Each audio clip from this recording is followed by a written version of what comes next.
The Sigmund Freud Files, Episode 6, To Be and To Have. Audio movie by Heiko Martins.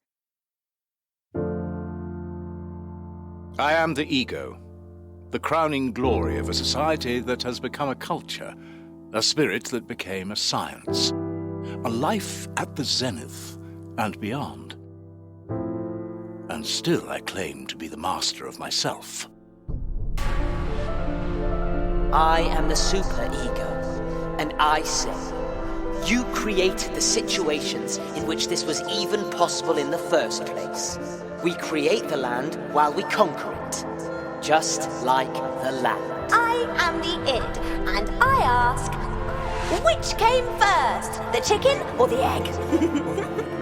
We milk the cow which wouldn't exist without the milk, just like us all. 600, 700, 800, 900, 1,000. That's right, isn't it? Next, please. Yes, sir, how can I help you? Don't make a move. Pardon me? I said don't make a move.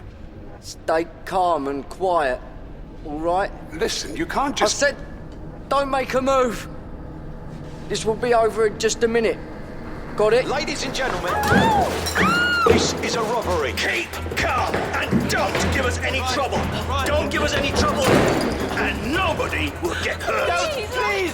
Children! Ladies and gentlemen, don't panic, and nobody will get hurt. What are you doing under the table?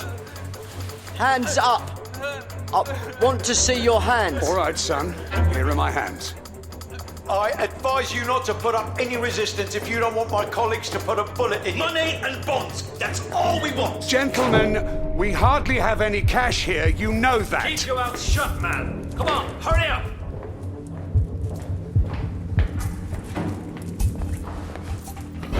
There's no need for that, son. You hear me? You This is too much for you to handle. keep your mouth shut. Hands up, everybody, hands up right now.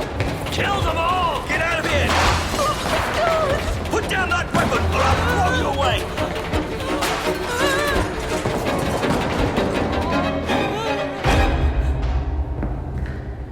Is anybody hurt? Are they all gone? Looks like it. How are you doing? I'm okay. What about him? Is he... Oh, no. He's dead. You, stay where you are, all right? Yes, I will. They got away, Captain. I got it. But we got one of them. Please don't shoot me, sir. Please. You keep your mouth shut, you scoundrel. Please, It's a good thing you were nearby. We saw the weapons. That's the second time this month. And the last time for this poor soul. Sir, I'm sorry. I told you to keep your goddamn mouth shut. Or I'll shoot. I'm frozen in place. And I'm looking at the crow, and it's looking back at me. Kind of mischievously. Below the crow are the 3 doors.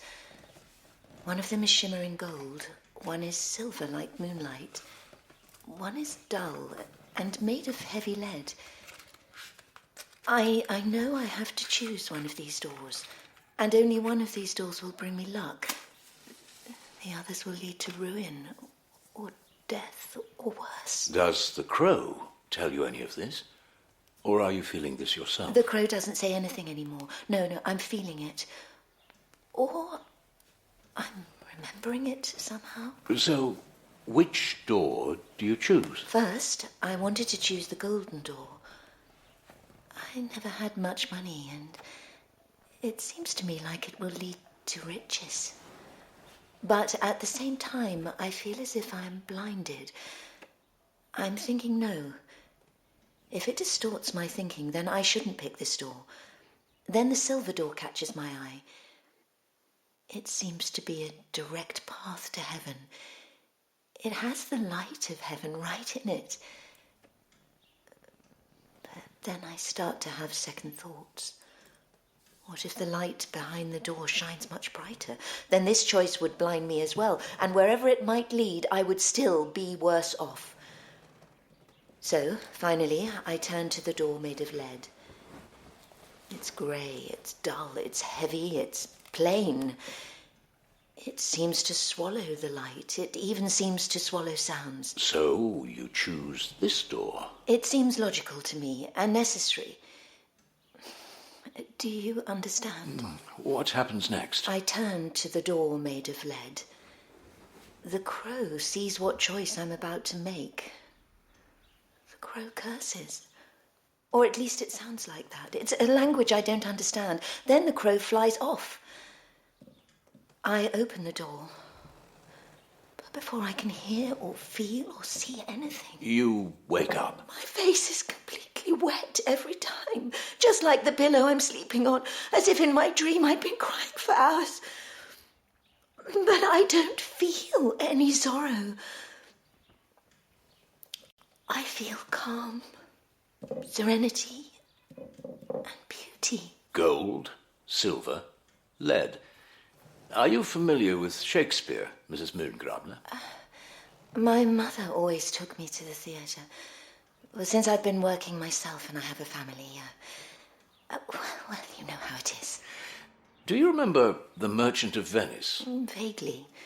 Is that the one about the Jew? The father of beautiful and intelligent Portia forces his daughter to choose her husband from among 3 suitors. But only the suitor who can choose the right casket out of 3 caskets can have her.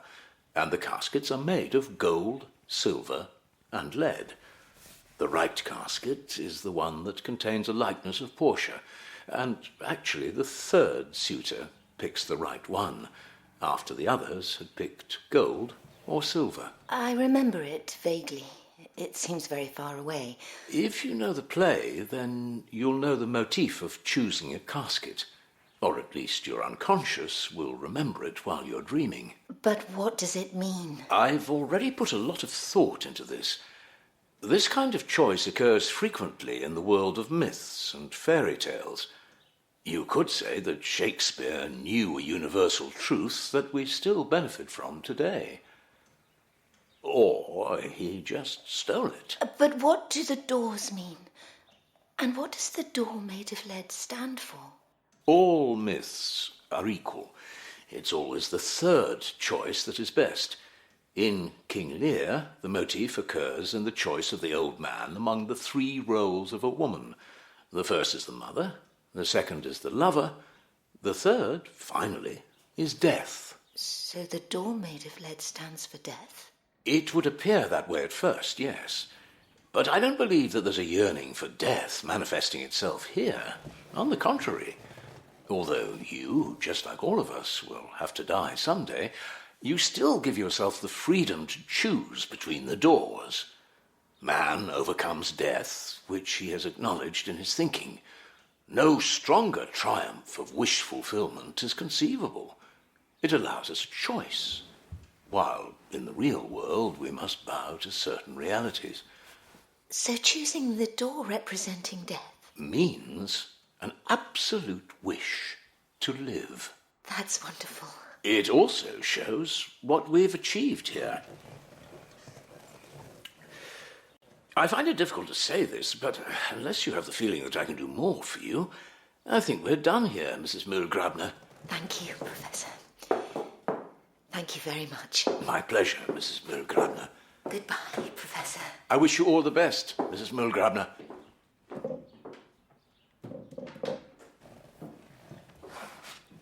Now, where was I?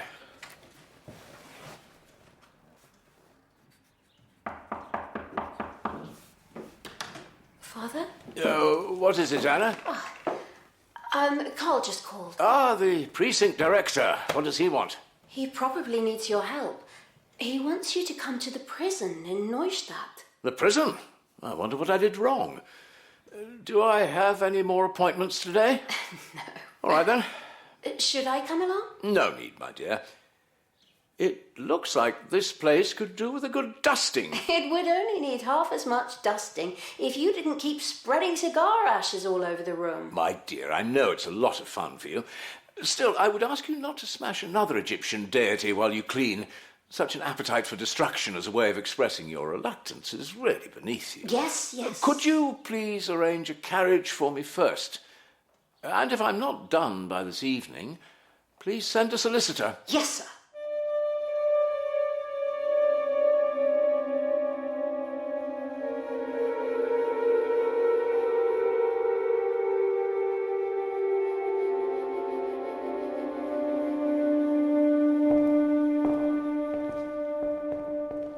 And he's the only one of the robbers you were able to catch? That's right. And it doesn't look like we've caught the ringleader. That's about all I can say right now. Why do you think I could find out more than your investigators, who surely must be very practiced at this kind of thing? There's something not quite right with this guy. You're the specialist, but I think... Well, this man... He's a bit deranged. Quite an assessment, coming from you. Like I said, you're the specialist. Stupidity doesn't stop people from turning to crime. I didn't say he was stupid. A few screws loose. Yes.